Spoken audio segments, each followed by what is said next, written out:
নিহান মনে মনে বলে, ওর কাছে 10 লাখ টাকা কিভাবে? বিষয়টা তো আমার খতিয়ে দেখতে হচ্ছে। নয়না চিৎকার করে সবাইকে ওখান থেকে বের করে দেয়। রফিক তালুকদার বলে, তুমি এতদিন তো এই টাকার কথা আমাদের জানাওনি। আসলে বাবা, এই টাকাটা আমার মায়ের। সেটা বাবা আমার নামে করে দিয়েছিল। আমার কাছে টাকা ছিল, কিন্তু আমি টাকাগুলোর কথা ভাবিনি, আর গুরুত্ব ছিল না। জীবনে মা নাই, এত বড় একটা অঘটন ঘটেছে। টাকাটা মনে হয়েছিল মূল্যহীন, কিন্তু আজ মনে হচ্ছে টাকাটা আমার জন্য গুরুত্বপূর্ণ। আমার জীবনের নিজের কাছে খারাপ লাগছে তোমার থেকে টাকা নিতে হবে। যাই খরচ হোক, আমি জমি বিক্রি করে আমি তোমার সব টাকা পরিশোধ করে দিব। তোমার টাকা তোমারই থাকবে। আল্লাহ যা করেন ভালোর জন্যই করেন। নয়না বলে, চলুন বাবা, আমরা টাকা তুলে আনি। কথা বলে সময় নষ্ট হবে। নয়না রফিক তালুকদারকে নিয়ে ব্যাংকে চলে যায়। এদিকে আনামের ফুফুরা খুব অপমানিত হয়ে ফিরে আসে। মনে মনে নয়নাকে অনেক গালাগালি করতে থাকে। নিহান ভাবে, আনামের যে অবস্থা তাতে ও মারা যাবে, আর যদি বেঁচেও থাকে তাহলেও কমায় যাবে।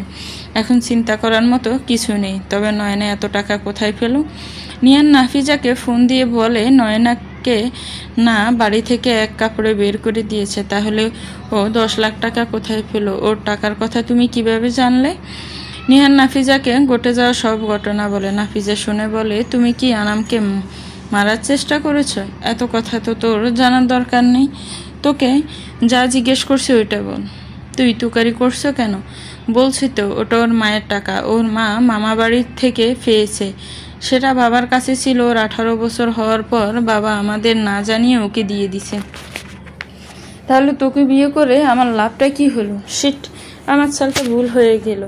এত কিছু না করে যদি নয়নাকে প্ল্যান করে বিয়ে করতাম, তাহলে এই 10 লাখ টাকা আমার হতো। আর ওই আনাম এবারে জিতে গেল। না চাইতেই টাকা পয়সা সব পেল। কি বলছো এসব? ঠিকই বলছি। আমি তো ভেবেছিলাম মেয়েটার মা নেই, ওর থেকে কিছু পাবো না। আর মেয়েটা আমাকে একদিন অপমান করেছিল, তার প্রতিশোধ নিতেই আমি আনামের সাথে ওর ঝামেলা তৈরি করেছি। এখন দিন শেষে আনামই তো লাভবান হলো। তোমাকে ও কেন অপমান করেছিল এত জানার দরকার নেই, ভাবতে দে আমাকে। এখন মনে হচ্ছে এত কিছুর পর আমিই ঠকে যাচ্ছি। আর যাই হোক, টাকাটা তো ম্যানেজ হয়েছে। হ্যাঁ, অনেক কষ্টে। মা, আমার বিকাশে পাঠা। তোদের কষ্টের কথা আমাকে শোনানো লাগবে না, রাখি। নাফিজা শুধু ভাবে, কি থেকে কি হলো, এমনটা কেন হলো? আমার জীবনটা আমি এইভাবে শেষ করে দিয়েছি। জেনে শুনে এক খুনির সাথে বিয়ে হতে যাচ্ছে। ও চাইলে তো আমাকেও খুন করতে পারবে। নয়নারা ব্যাংক থেকে টাকা তুলে আনে। এদিকে রায়হান বাসা থেকে খাবার তৈরি করে নিয়ে আসে। সাথে আনামের অপারেশনের কাগজপত্র সব কিছু ঠিক করেছে। নয়না রায়হানকে দেখে সব ঘটনা খুলে বলে। রায়হান বলে, এত সহজে নিহান আনামকে ধরে ফেললো এবং মার্ডারের মতো একটা পদক্ষেপে চলে গেছে। তো সব করতে পারবে। রায়হান বলে, ভাবি, আমার যতটা মনে হয় ও শেয়ার ইট দিয়ে ডকুমেন্টসগুলো আনছে, যার কারণে ওইখানে আনামের নাম পেয়েছে। আর শিওর হয়ে নিহানই আনামকে মারতে চেয়েছে। হতে পারে। আমাদের এখানে এখন সবসময় সতর্ক থাকতে হবে, নয়তো নিহান এখানে লোক রেখে গেছে আনামের মৃত্যুর খবর শোনার জন্য। ডাক্তার এসে জানে আনামের সাথে যদি কেউ দেখা করতে চায়, তাহলে দুজন করে দ্রুত যেন সবাই দেখা করে আসে। আধা ঘন্টার মধ্যে আমরা অপারেশন শুরু করব। প্রথমে রফিক তালুকদার আর রেহানা বেগম ভিতরে যায়। রেহানা বেগম আনামের এই অবস্থা দেখে কান্না শুরু করে। রফিক তালুকদার কোনো মতে রেহানা বেগমকে বাইরে নিয়ে আসেন। রফিক তালুকদার বাইরে আসলে নয়না রায়হানকে নিয়ে ভিতরে যায়। নয়না আনামের দিকে তাকিয়ে আছে, গাল বেয়ে পানি পড়ছে। নয়না নিজেকে সামলে নিয়ে বলে, জানেন, জন্মের পর আমার মা মারা গেছে। আমি কখনো মাকে দেখিনি। আমার বাবা আমাকে মানুষ করেছেন, সেই বাবাও আমার থেকে মুখ ফিরিয়ে নিয়েছেন। আপনাদের পরিবারে এসে নতুন করে বাবা মা পেয়েছি। আর আপনার প্রতি যখন থেকে মায়া জন্মেছে, তখন থেকে আপনাকে কিছুক্ষণ না দেখলেই আমার কষ্ট হতো। এই যে আপনার অ্যাক্সিডেন্টের পর থেকে আমি ভালোবাসা কি, মায়া কি, সব বুঝতে পেরেছি। আপনি আবার সুস্থ হয়ে আমার কাছে ফিরে আসুন। আমাকে একা ফেলে কোথাও যাবেন না। আপনাকে নিয়ে আমি দুনিয়ায় দেখতে চাই। খুব ভালোবাসি আপনাকে। প্লিজ আপনি সুস্থ হয়ে আমার কাছে আসুন। আমি আপনাকে আগলে রাখবো। আমি ভালোবাসি আপনাকে, অনেক ভালোবাসি। রায়হান দেখতে পায় আনাম ডান হাত উঠানোর চেষ্টা করছে। রায়হান নয়নাকে বলে, ভাবি, আনাম মনে হয় আপনার কথা শুনছে। ওর হাতের দিকে তাকান। নয়না দেখে আনাম হাতটা তোলার জন্য চেষ্টা করছে। নয়না আনামের হাত আলতো করে ধরে গালের সাথে লাগিয়ে বলে, অপেক্ষায় থাকবো প্রাণপ্রিয় স্বামী। রায়হান নয়নার কান্না দেখে মনে মনে বলে, এই ভালোবাসা দীর্ঘ হোক। আল্লাহ আমার বন্ধুকে সুস্থ করে সত্যিকারের ভালোবাসার কাছে ফিরিয়ে দিও। নয়না লক্ষ্য করে আনামের চোখ দিয়েও পানি পড়ছে। কাঁদছেন কেন? কিছু হবে না আপনার, আমি আছি না। আপনার সেবা যত্ন করে সুস্থ করে তুলব। আপনার অপারেশন হয়ে গেলেই আপনি আস্তে আস্তে সুস্থ হয়ে যাবেন। আনাম অনেক চেষ্টা করে নয়নার হাতটা শক্ত করে ধরতে, কিন্তু পারে না। কিছুক্ষণ পর ডাক্তার এসে নয়না আর রায়হানকে বের করে দেওয়া হয়। আনামকে রেডি করে ওটিতে নিয়ে যায়। বাইরে বসে নয়না রায়হানকে বলছে, ভাইয়া এখন উনি যদি সুস্থ হয় আমাদের এটা লুকোতে হবে, না হলে ওনার জীবন রিস্কে থাকবে। আমিও সেটা ভাবছি, কিন্তু কি করব? শুনেন, আমরা সবাইকে জানাবো উনি কোমায় চলে গেছেন, তাহলে আর রিস্ক থাকবে না। ঠিক বলেছেন ভাবি। রায়হান আর রয়নার প্ল্যান অনুযায়ী অপারেশন সাকসেসফুল হলে ওরা আত্মীয় স্বজনের কাছে আনাম কোমায় চলে গেছে এটা ছড়িয়ে দেয়। নিহান এটা শুনে নয়নার কাছে গিয়ে ফিসেসের মতো হাসতে থাকে আর বলতে থাকে, আনাম ছোটবেলা থেকে তোর জন্য পদে পদে আমি অপমানিত হয়েছি। আমার থেকে সব কিছুতে তোর গুরুত্ব থাকতো বেশি, এখন তোর গুরুত্ব নাই। অসল প্রোডাক্ট হয়ে গেছিস। তোর বউ নয়না আমাকে অপমান করার ফল পেয়েছে। প্যারালাইজড স্বামীর সেবা করতে করতে জীবন শেষ। অপারেশনের 5 দিন পর আনামকে বাসায় নেওয়া হয়। আনাম এখন একটু একটু কথা বলতে পারে। সন্ধ্যায় নয়না আনামের জন্য স্যুপ নিয়ে আসে। তুমি আমার জন্য খুব কষ্ট করছো। এই কয়দিনে তোমার চেহারা কেমন হয়েছে? কিসের কষ্ট? আপনি যে আবারও আমার কাছে ফিরে এসেছেন, এটাই তো অনেক। তুমি আমাকে ভালোবাসো? খুব ভালোবাসি। আপনার জন্য আমার এত কষ্ট হয় যা কখনো কারোর জন্য হয়নি। যে অবস্থা হয়েছিল, হয়তো তোমার ভালোবাসা আমাকে বাঁচিয়েছে, হয়তো আল্লাহ সত্যিই আমাকে ভালোবাসার সুখ দিবেন। হয়েছে, অনেক কথা বলেছেন, এখন চুপ করেন। আপনার মুখে ক্ষত, ব্যথা লাগবে। তোমার সাথে কথা বলার জন্য এটুকু ব্যথা সহ্য করে নিতে আমার কোনো আপত্তি নেই। তোমাকে একটা কথা বলবো?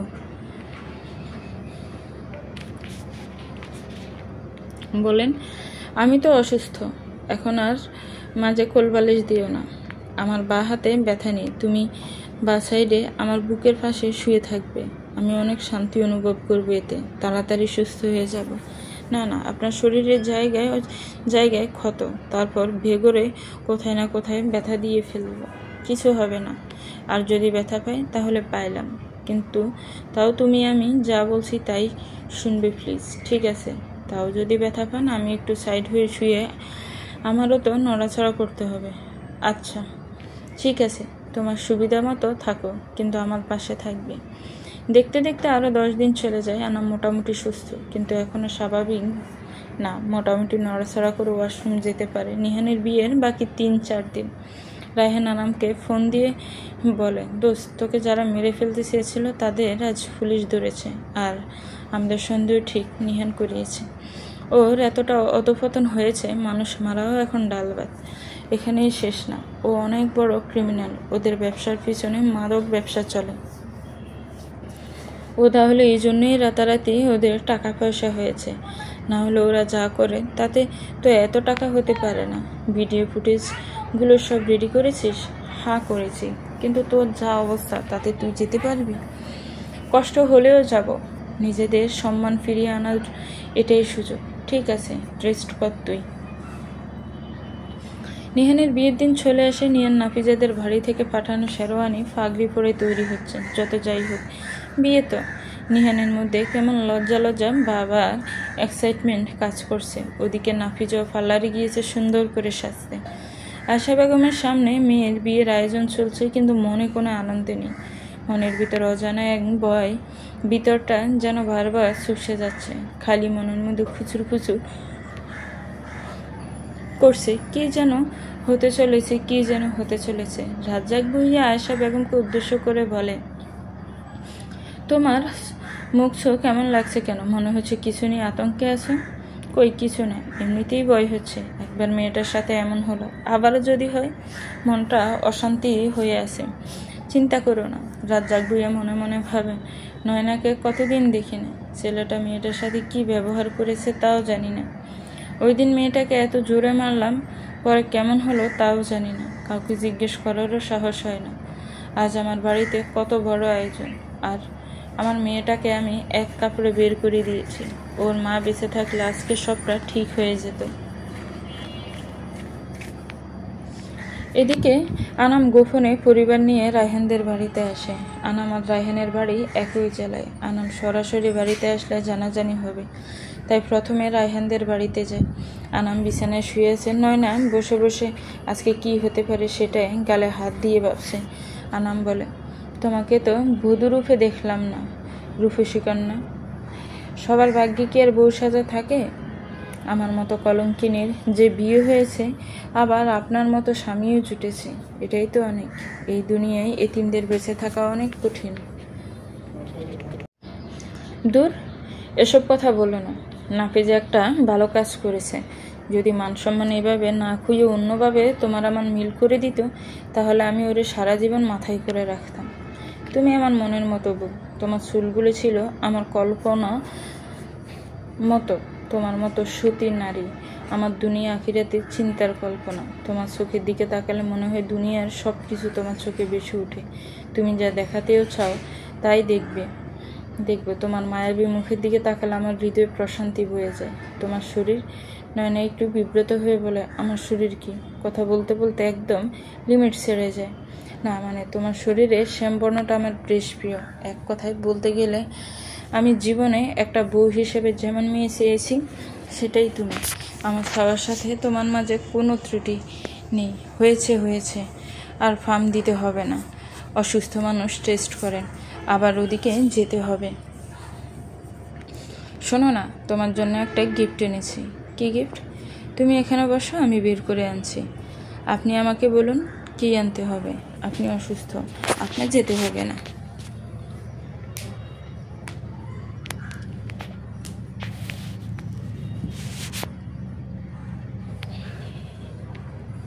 বসো তুমি, আমিই দিচ্ছি। আনাম একটা ব্যাগ নিয়ে নয়নার সামনে দেয়। এই ব্যাগটা যখন আনলেন, এটা তো আমাদের সাথে ছিল না, এটা তোমার থেকে লুকিয়ে এনেছি। নয়না ব্যাগ খুলে দেখে একটা বেনারসির সাথে নাফিজাকে দেওয়া গয়না। এগুলো এখানে কেন? আমি তো অসুস্থ, না হলে আমি যেতাম। রায়হানের বউ তোমাকে পার্লারে নিয়ে যাবে, আর ওখান থেকে তোমাকে তোমাদের বাড়িতে নিবে। কি বলছেন এসব? জানা যাবে নেই হবে আগেই সব। কিছুই হবে না, ওখানে আমাদের লোক আছে। তুমি তোমার রুমে বউ সেজে বসে থাকবে, এদিকে আমরা সামলে নিব। আর ভাবি তো তোমার সাথে থাকবে, উনি অনেক চালাক, সব সামলে নিবে। সত্যি আমি বউ সাজবো? হ্যাঁ, তুমি বউ সাজবে, আর আমি তোমাকে বউয়ের সাজে আমাদের বাড়িতে নিয়ে আসব। আমার খুব ভয় করছে, কত অপমানিত হয়ে ওই বাড়ি থেকে বের হয়ে এসেছে। হুট করে ওখানে গেলে, উফস, চিন্তা করো না, আমার আরও লোক আছে ওইখানে, তোমার কোনো অসুবিধা হবে না। রায়হানের বউ নয়নাকে নিয়ে পার্লারে চলে যায়। আনাম রায়হান রেডি হয়ে সকল প্রমাণ নিয়ে মুখে মাস্ক পরে বের হয়। স্টেশনে অপেক্ষা করছে নিহানের প্রথম পক্ষের বউ আর ছেলের জন্য। রফিক তালুকদার রেহানা বেগমকে নিয়ে বাড়িতে আসেন। এসেই ভাড়ায় কিছু লোকজন এনে বাড়িঘর পরিষ্কার করানো শুরু করে। গ্রামে রফিক তালুকদারকে দেখে সবাই জিজ্ঞেস করে, ছেলে বউ আসেনি? না, ওরা ডাকায়, ছেলে অসুস্থ। আমরা দুজন এসেছি, ডাকে ভালো লাগে না, তাই চলে এসেছি। ভালোই করেছেন, কতদিন আর লুকিয়ে থাকা যায়? রফিক তালুকদার একটু রাগ নিয়ে বলে, তোমরা অহেতুক কথা বলে সময় নষ্ট করো না, আমার অনেক কাজ আছে। অনেক দিন বাড়িতে ছিলাম না, বাড়িঘর নোংরা হয়ে বালিতে খেয়ে ফেলেছে। দুপুর 1:30 বিয়ের বরযাত্রী মসজিদে বিয়ের কাজ শেষে জোহরের নামাজ পড়ে বিয়ের প্যান্ডেলে ঢুকেছে। চারিদিকে খাবার আনা হয়েছে, অতিথি আপ্যায়ন, সবাই ব্যস্ত। চারিদিকে গমগম একটা পরিবেশ। নিহানের সামনে আস্ত খাসির বড় প্লেটে জামাইয়ের জন্য খাবার সাজানো। নিহান যখন প্লেটে হাত দিবে, আনাম তখন বলে, আস্তে দুলাভাই, বাড়ির ছোট জামাইকে রেখে কীভাবে খাওয়া শুরু করেন? এটা অনুচিত আর অসামাজিক কাজ। কথাটা শোনা মাত্র রাজ্জাক ভুঁইয়া আনামের দিকে তাকায়। ছোট জামাই মানে? আনাম এসেছে, নয়না আসেনি। রাজ্জাক ভুঁইয়া একটু এগিয়ে সকল দৃশ্য দেখতে থাকেন। নিহান আনামের কথা শুনে ওঠেন, দাঁড়িয়ে বলে, কে তুই? আনাম মাগ সরিয়ে বলে, চিনতে পারছিস না? তুই না কমাইছিলে? হ্যাঁ কমাইছিলাম, কিন্তু তোর বিয়ে খাওয়ার লোভ সামলাতে না পেরে কোমা থেকে সরাসরি বিয়েতে চলে এসেছি। আনাম রায়হানকে নিয়ে নিহানের পাশে গিয়ে বসে পড়ে। কি ভাবছিস আস্ত খাসি একলা খাবি? এই কপাল তোর নাই, এই কপাল হলো আমার। এর আগেও এই বাড়িতে আস্ত খাসি খেয়ে গেছি, আজ আবারও আস্ত খাসি আর মোরগ খাবো। তুই এখানে পাজলামি করতে আসছ? লজ্জা নেই জীবনে? এত অপমানিত হয়ে এই বাড়ি ছেড়ে দিলি, তাও এই বাড়িতে তুই? বিয়েতে থাকা নারী পুরুষ সবাই একটা জটলা ফাঁকিয়ে ফেলেছে, সবাই তাকিয়ে আছে কি হতে কি চলেছে। আশা বেগম সব কিছু শুনে প্যান্ডেলের মধ্যে ধরে এসে বলে, তুমি এখানে কেন? একবার আমার মেয়ের জীবন নষ্ট করে শান্তি হওনি? আনাম হাসতে হাসতে বলে, শাশুড়ি মা, আপনারা কি অসামাজিক লোক! ছোট জামাইকে দাওয়াত না করে বিয়ের এত বড় আয়োজন করেছেন। আপনাদের সম্মান বাঁচাতে আমি চলে এসেছি। নাফিজ আনামের সামনে রাগে তেড়ে আসে। আনাম একটা ঠাস করে চোট দিয়ে বলে, অনেক বেয়াদবি করেছিস, তোর কলিজায় তো সাহসের শেষ নেই। রায়হানের হাতে এটা কি দেখেছিস? একদম পেটের মধ্যে ঢুকিয়ে দেব, দূর হ সামনে থেকে। নাফিজ রায়হানের হাতে ছুরি দেখে দূরে সরে যায়। তুই এখানে কেন এসেছিস? বললাম না বিয়ে খেতে এসেছি, সাথে আসতো খাসি। এই কেউ পুলিশ ডাকো।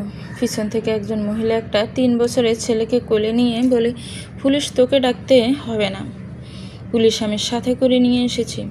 মিতালি তুমি এখানে? হ্যাঁ আমি এখানে। শুয়োরের বাচ্চা, তোর সাহস কত বড়! বউ বাচ্চা রেখে আবার আরেকটা বিয়ে করিস? তোর এত বড় কলিজা হয়েছে? মিতালি তুমি ভুল বুঝেছ, আমি তোমাকে সবটা বুঝিয়ে বলছি, একটু শুনো প্লিজ। আনাম বলে, চুপ, তোকে আজ কিছু বোঝাতে হবে না, আজ আমরা তোকে বুঝাবো পাপের গড়া পূর্ণ হলে শাস্তি কিভাবে হয়। ওদিকে নাফিজা দৌড়ে প্যান্ডেলে আসে আর বলে, এখানে এসব কি চলছে? এই তো আমার প্রাক্তন স্ত্রী চলে এসেছে, এই দেখো তোমার বিয়ের গিফট হিসেবে বাচ্চার সহ সতীন এসেছি, পছন্দ হয়েছে কিনা জানিও। আচ্ছা আমার বউ কই? আমার বউকে কেউ নিয়ে আসো। সবাই আনামের কথা শুনে অবাক। বউ মানে? তখনই ঘর থেকে বউয়ের সাজে নয়না বেরিয়ে আসে। নয়নাকে দেখে আনাম তো এক দৃষ্টিতে তাকিয়ে আছে। মাশাল্লাহ, আমার বউটা কত সুন্দর, আলহামদুলিল্লাহ। নয়নাকে দেখে রাজ্জাক ভুঁইয়া বলেন, নয়না মা তুই এসেছিস? হ্যাঁ বাবা আমি এসেছি, তবে তুমি আমার কাছে এসো না, আগে আমার কলঙ্কের ভারী বোঝা মাথা থেকে বের হোক, তারপর না হয় পবিত্রতার সাথে তোমাকে জড়িয়ে ধরব। আনাম ভ্যাবলার মতো নয়নার দিকে তাকিয়ে আছে। রায়হান আনামকে খোঁচা দিয়ে বলে, তাড়াতাড়ি ঝামেলা মিটা, তারপর মন ভরে দেখিস। সামনে এত খাবার দেখে পেটের মধ্যে নারী বুড়ি ডিস্কো ডান্স শুরু করেছে। আনাম এবার সবার সামনে উদ্দেশ্য করে বলে, এখন আমি আপনাদের সামনে কিছু প্রমাণ দিব যে আমি আর নয়না নির্দোষ ছিলাম। আনাম কিছু ছবি বের করে দেখায় আর বলে, এই যে দেখতে পাচ্ছেন এগুলো নাফিজের সাথে নিহানের ছবি, আমার বিয়ে হওয়ার আগে তোলা ছবি। নিহান আর নাফিজার আমাদের বিয়ে 2 বছর আগে থেকেই ওদের সাথে সম্পর্ক, এখন সেটা শারীরিক সম্পর্ক পর্যন্ত গড়ায়। নাফিজ আর নাফিজা নয়নাকে বাড়ি থেকে তাড়িয়ে দেওয়ার জন্য আর নয়নাকে বিরিয়ানির সাথে মেডিসিন মিশিয়ে খাওয়ায় এবং নয়নার বেডে এনে রাখে। এতে নাফিজাও সহজে আমার গাড়ে দৌড় দিয়ে ডিভোর্স পেয়ে যায়, সাথে নয়নাকেও বাড়ি ছাড়তে হয়। আমাদের মধ্যে এত বড় একটা কলঙ্কের বোঝা দিয়ে দেয়। রাজ্জাক ভুঁইয়ার আগে নাফিজাকে জিজ্ঞেস করে, এগুলো কি সত্যি? নাফিজা কান্না করতে করতে বলে, হ্যাঁ সব সত্যি। রাজ্জাক ভুঁইয়া নাফিজাকে শর্ট দিতে নিলে আয়েশা বেগম থামাতে যায়। রাজ্জাক ভুঁইয়া তখন হাত নামিয়ে বলে, না, তোমার মেয়ের গায়ে হাত তুলতে আমার ঘৃণা করছে। তুমি সব জানতে তাই না? আমার মান সম্মান নিয়ে তোমরা এইভাবে খেললে? ছি ছি ছি! যে সন্তানের আশায় আমার প্রাণপ্রিয় স্ত্রীকে কষ্ট দিয়ে দ্বিতীয় বিয়ে করেছি, আর সেই পাপ আমাকে এত যন্ত্রণা দিয়েছে। আমি বেশ বুঝতে পারছি মতিকে আমি কতই না কষ্ট দিয়েছি। মতিকে কষ্ট দেওয়ার অভিশাপ হয়তো আমার জীবনে এইভাবে নেমেছে। মতি সব সময় কান্না করতো আর বলতো, আপনার ভাগ আমি কাউকে দিতে চাই না, তাও আমার সন্তান নেই ভেবে নিজেকে শক্ত করে আমার দ্বিতীয় বিয়ের সিদ্ধান্তে রাজি হয়েছে। কাঁদতে কাঁদতে রাজ্জাক ভুঁইয়া চেয়ারের উপর বসে পড়ে। নয়না রাজ্জাক ভূঁইয়ার কাছে গিয়ে বলে, জানো বাবা, আমার মা বেঁচে থাকতো এই মহিলা আমার মাকে বিষ প্রয়োগ করেছে, সেই প্রমাণও আছে আমাদের কাছে।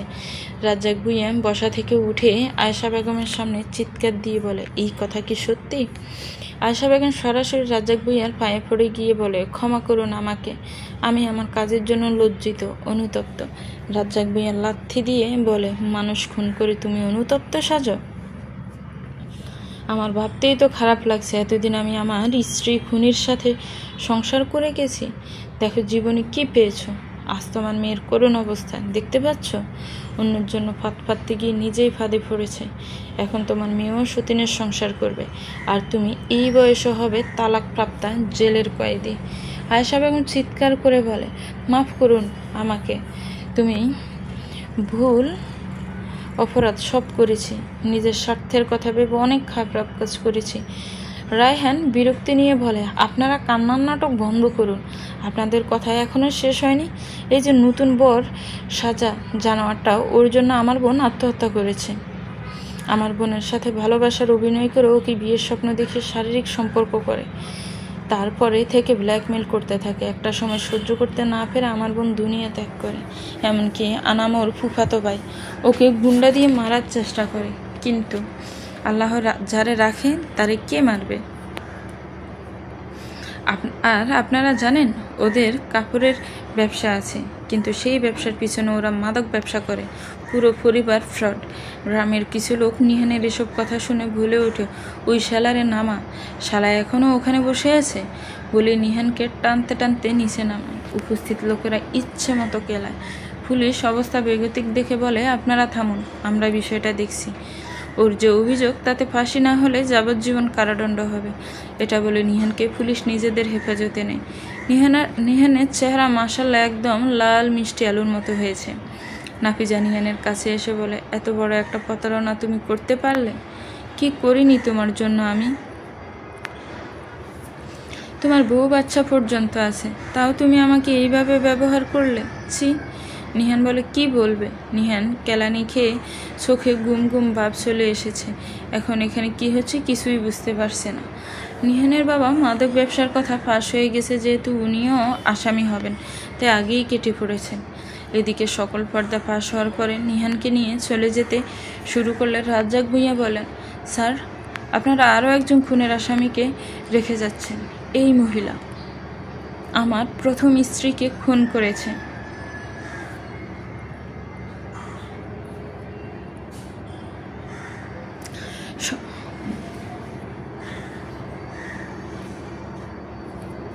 আপনারা এই মহিলাকেও নিয়ে যান। আয়েশা বেগম আবারও রাজ্জাক ভূঁইয়ার পায়ে পড়ে যান। রাজ্জাক ভূঁইয়া বলে, তুমি আমার থেকে দূরে থাকো, আমি তোমার মুখ আর দেখতে চাই না।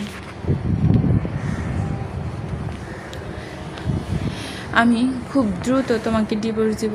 আয়েশা বেগম কাঁদতে কাঁদতে নাফিজের হাত ধরে বলে, বাবা আমারে বাছা, দয়া কর, আমি তোর মা, এই বয়সে জেলে যাব, তোর বাবারে একটু বুঝা। আমি নিজেই পাপে জর্জরিত, জানি না আজকে আমার ভুলের ক্ষমা পাবো কিনা। আর মা, সত্যি তুমি মানুষ খুন করতে পারো, আমি ভাবতেও পারিনি। এগুলো কাদের জন্য করেছি? তো তোর ভবিষ্যতের জন্যই তো। রাজ্জাক ভূঁইয়া বলে, তো কি পেলে তুমি?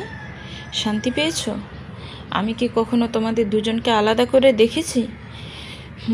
তুমি মতির নামে প্রায় আমার কাছে নালিশ করতে, কিন্তু আমি জানতাম মতি এমন না। কিন্তু মতিকে কখনো তোমার নামে কিছু বলতে শুনিনি।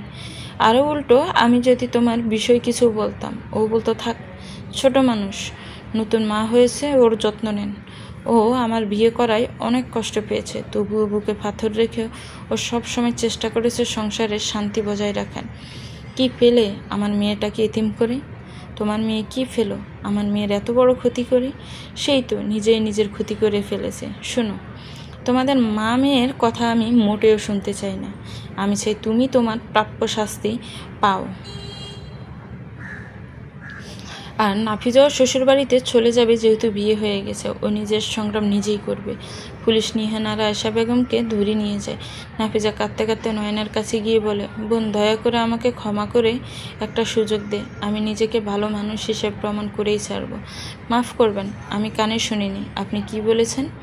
আপনাদের মানুষের জীবন মৃত্যু খেলায় আমি বধির হয়ে যাওয়ার উপক্রম কানের মেশিন দিয়ে শুনতে হচ্ছে। নিহানের বাড়ি থেকে আসা সকল আত্মীয় স্বজন নাফিজাকে নিয়ে চলে যায় শুরু করে, সাথে মিতালিও। নাফিজা মনে মনে বলে, কোথায় যাচ্ছি আমি? এখানে কি কোনো ভবিষ্যৎ আছে? আবার সাথে সতীন নিহানের যে অপরাধ, তাতে নিহান কখনোই আর স্বাভাবিক জীবনে ফিরবে না। নাফিজা আবারও দৌড়ে এসে আনামের পায়ে পড়ে যায়। আনাম সবার সামনে চিৎকার দিয়ে বলে, দূরে দূরে বাপু, এই কাজ ভুলেও করো না। আমার সামনেও তুমি পড়বে না। আমি তোমাকে অনেক আগেই ক্ষমা করিয়ে দিয়েছি। তোমার কারণে আমি আমার মনের মতো বউ পেয়েছি, কিন্তু মাপ চাই। আমার সাথে কখনো কথা বলার চেষ্টা করবে না। আবার কখন আমার বউ আমাকে ভুল বুঝে ফেলে। আমি আমার বউয়ের সাথে কোনো অশান্তি চাই না। যার ক্ষতি করেছ তার কাছে যাও। নাফিজা আনামের কথা শুনে কাঁদতে কাঁদতে নয়নার পায়ে পড়ে যায়। বোন, তোর পায়ে ধরি। আমি অনেক ভুল করেছি, শাস্তিও পেয়েছি। দরকার হয় মায়ের মতো আমাকেও জেলে পাঠায়, কিন্তু তাও এমনটা করিস না। আমিও ওই বাড়ি যাব না। প্লিজ বোন, তোরা আমায় ক্ষমা করে দে। তুই ক্ষমা না করলে তোর আমি ছাড়ব না। রায়হান বলে, প্লিজ এখন স্বাভাবিক পরিস্থিতি আসুক, আমার ক্ষুধা লাগছে। নয়না নাফিজাকে পায়ের থেকে উঠিয়ে বলে, বাসায় যা। আর আমার রুমটা দেখলাম বেশ ময়লা হয়ে আছে। এখানে খাওয়া ঝামেলা শেষ হতে হতে যেন রুম জকজকে পাই। এই অবস্থায় না পারলে শ্বশুরবাড়িতে যাও, রাস্তা খোলা, পারবো। রাজ্জাক ভুঁইয়া নাফিজকে বলে, এদিকে এসো। নাফিজ মাথা নিচু করে রাজ্জাক ভুঁইয়ার দিকে তাকায়। তোমার হিসেব আমি পরে করব। এখন যেখান থেকে পারো ফুলের ব্যবস্থা করো, একটা রুম সুন্দর করে সাজাও। আজকে আমার ছোট মেয়ে আর মেয়ে জামাইকে আমি ঘরে তুলব। নাফিজ মাথা নাড়িয়ে সম্মতি জানায় এবং ওখান থেকে চলে যায়। এদিকে রাজ্জাক ভুঁইয়া নয়নাকে দূরে বলে, জীবনে মৃত্যুর আগে এমন দৃশ্য চোখে দেখবো আমি কল্পনাও করতে পারিনি। তুই আমাকে মাফ করে দিস। তোর মায়ের আমি খেয়াল রাখতে পারিনি। সন্তানের আশায় তোর দাদা দাদির চাপে পড়ে দ্বিতীয় বিয়ে করা আমার জীবনের সবচেয়ে বড় ভুল ছিল। আর সেই স্ত্রীর সন্তানদের মানুষের জীবন মৃত্যু মান সম্মান নিয়ে তামাশা করা তো দেখলাম। ওরা আমাকে শেষ করে দিয়েছে।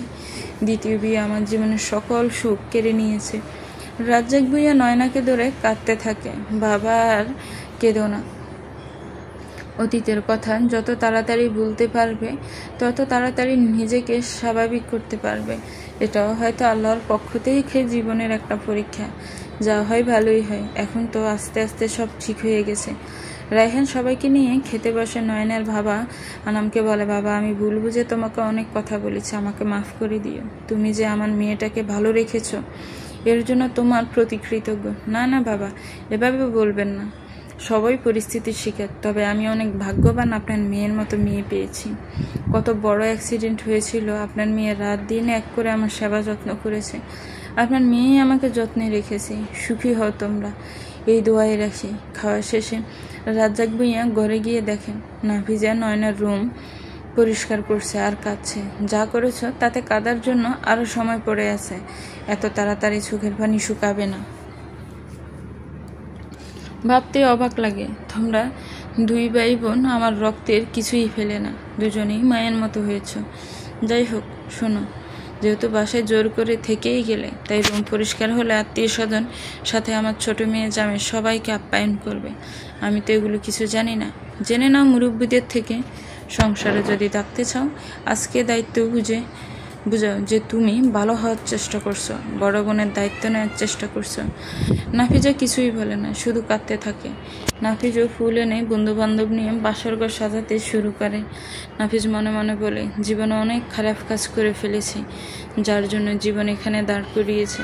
এখন থেকে বাবার বাধ্যগত সন্তান হওয়ার চেষ্টা করব। জীবনে হিংসা বিদ্বেষ করে কখনোই কিছু পাওয়া যায় না। আজ আমি নিজেকে দিয়ে স্বচক্ষে প্রমাণ পেলাম। রাজ্জাক ভুঁইয়া নয়নাকে পেয়ে যেন আকাশের এক টুকরো চাঁদ হাতে পেয়েছেন। উনি ওনার বয়সী লোকদের সাথে বসে আড্ডা দিচ্ছিলেন আর বলছিলেন, অনেক দিন পর মনে হচ্ছে বুকের মধ্যে থাকা ভারী বোঝা নেমে গেলে। আজকে অতীত বর্তমান সব কিছু চোখের সামনে, কোনো দোয়াশা নেই। আমার বুকের মধ্যে কি এক প্রশান্তি, কাউকে বলে বোঝানো যাবে না। সন্ধ্যা পেরিয়ে রাত আকাশে তারায় ভরপুর পূর্ণিমা চাঁদ জল জল করছে। নয়না নিজের রুমে জানালা থেকে বাইরে দেখছে আর ভাবছে জীবনটা বড় অদ্ভুত, কতটা অসম্মানের সাথে এই বাড়ি থেকে বিদায় নিতে হয়েছিল। ঠিক আবার অসম্মানের সাথে এই বাড়িতে ফিরেছি। গুছে গেল কলঙ্ক, কিন্তু সেদিনের ঘটনাগুলো মনে থাকবে মৃত্যু পর্যন্ত। হয়তো কিছু মানুষের মুখোশ, নতুন মানুষের পরিচিতি, ঘুরিয়ে ফিরিয়ে একজনের ভাগ্য থেকে আরেকজনের ভাগ্য ঘুরে আসা। না হলে যে আমার বড় বোনের স্বামী হয়ে থাকার কথা ছিল, সে কেন আমার স্বামী হতে যাবে? বুঝি না জীবনটা এত পেছানো কেন।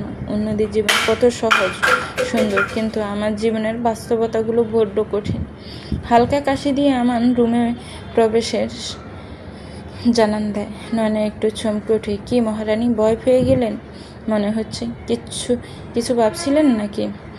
নয়নার হার্ট জোরে জোরে বিট করছে, কেন যেন মুখ থেকে কথা বের হতে চাইছে না। আনাম বলে, রুমটা অন্ধকার করে রাখছো কেন? লাইট দাও, বউটাকে একটু দেখি। সারাদিন দেখলেন, তাতে হয়নি? সারাদিন সবার সামনে দেখা আর এখন একা রুমে তোমাকে নিয়ে দেখা, অনেক তো পার্থক্য আছে। নয়না লাইট জ্বালিয়ে দিলে আনাম নয়নাকে টেনে বিছানায় নিয়ে আসে। তুমি দেখতে খুব সুন্দর, আমি এই রূপে তোমাকে কখনো দেখিনি। তুমি সব সময় আমার সামনে সেজে গুজে থাকবে, আমি তোমাকে খুব যত্নে রাখবো। তোমার যখন যা দরকার হবে আমাকে বলবে, আমার সাধ্যমতো তোমাকে এনে দিব। তুমি আমার পুতুল বউ। থাক, হয়েছে, আর পাম দিতে হবে না, আমি তোমাকে পাম দেই। এটা বলে আনাম নয়নাকে জড়িয়ে ধরে নয়নার ঠোঁট দুটো নিজের আয়ত্তে নিয়ে যায়। হঠাৎ করে রুমের লাইট বন্ধ হয়ে যায়। নাফিজা রাতে নিজের রুমে বসে চিৎকার দিয়ে কান্না করতে থাকে। নাফিজার কান্না শুনে নাফিজার পাশে এসে বলে, বোন কাঁদিস না, সবই আমাদের পাপের ফল। অন্যকে বিপদে ফেলতে গিয়ে আমরাই বিপদে পড়ে গেছি। দেখ, ওই দিন বিনা দোষে দুজন মানুষকে আমরা কতটাই বিপদের মুখে ফেলে দিয়েছি। নাফিজকে জড়িয়ে ধরে বলে, ঠিক বলেছিস ভাই, ওই দিন ওরাও না জানা দোষে দোষী হয়ে সবার সামনে অপমানিত হয়েছে। আজ বুঝতে পারছি জীবনে কত বড় ভুল আমি করেছি। আজ বুঝতে পারছি অসম্মান মানুষকে কতটা যন্ত্রণা দেয়। আমি আরও একটা ভুল করেছি। তুই আমার সাথে একটু বাবার কাছে যাবি? কি ভুল? চল, দেখতে পাবি।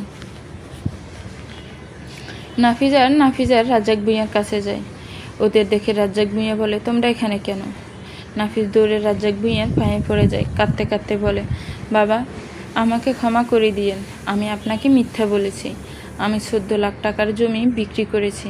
কালকে ব্যাংকে গিয়ে আপনার অ্যাকাউন্টে 4 লাখ টাকা পাঠিয়ে দিব। আমি আমার ভুল বুঝতে পেরেছি, অনেক বেয়াদবি করেছি আপনার সাথে। আপনি আমাদের 2 ভাই বোনকে ক্ষমা করে দিন। আপনি আমাদের পিতা। আপনি যদি ক্ষমা না করেন তাহলে কার কাছে যাব আমরা? ছেলে মেয়ের কান্না দেখে রাজ্জাক ভূঁইয়াও কষ্ট হয়।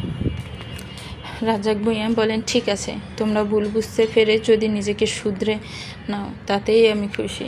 নয়নার মা নেই, ও এতিম, ওরে শত্রু না ভেবে বোনের মতো আপন করে নাও। তোমরাই সবাই মিলে মিশে থাকলেই বুঝবে আমি ক্ষমা করে দিয়েছি। আর আজকের ভুল যদি কখনো রিপিট হয়, মনে রেখো, আমি বেঁচে না থাকলেও তোমাদের অবস্থা আরও করুণ হবে।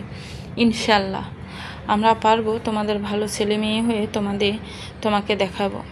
আনাম 2 দিন নয়নাদের বাড়িতে থেকে নয়নাকে ওর বাবার বাসায় রেখে রায়হানকে নিয়ে ঢাকায় চলে যায়। নয়নাও অনেকদিন পর নিজের বাড়িতে বাবার সাথে থাকে। আনাম 3 মাস পরে জব ছেড়ে দিয়ে একবার বাড়িতে চলে আসে। নয়নাকে ফোন দিয়ে বলে, বিকালে তোমাকে নিতে আসবে। নয়না যাওয়ার কথা শুনে রাজ্জাক ভূঁইয়ার ঘরে যায়। বাবা, তোমার সাথে আমার কিছু কথা ছিল। বল মা, কি বলবি? আজকে বিকেলে তোমার জামাই আমাকে নিতে আসবে। চলে যাবি তুই? আসবো তো আবার মাঝে মাঝে, মন খারাপ করো না। তোমার কাছে আমার একটা অনুরোধ আছে।